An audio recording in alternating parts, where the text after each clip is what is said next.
Ek luister vanmôre na daardie ou lied, It is well with my soul.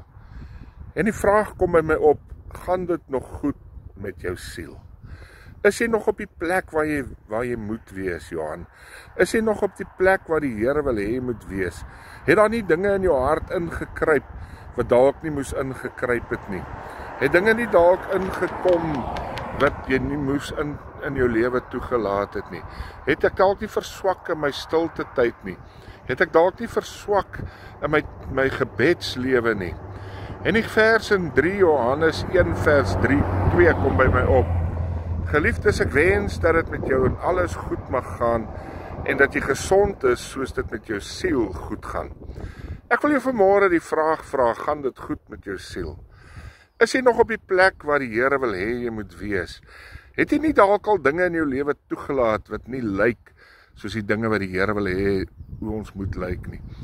Het jy dalk verswak in jou gebedstyd, in jou Bybelstudietyd? Dan wil ek jy aanmoedig, maak seker dat dit goed gaan met jou siel. Maak seker dat jy op die plek is waar die Here jy wil hê jy moet wees. Maak seker dat jy die Here dien met alles wat in jou is en dat jy geestelik groei en nader aan hom beweeg.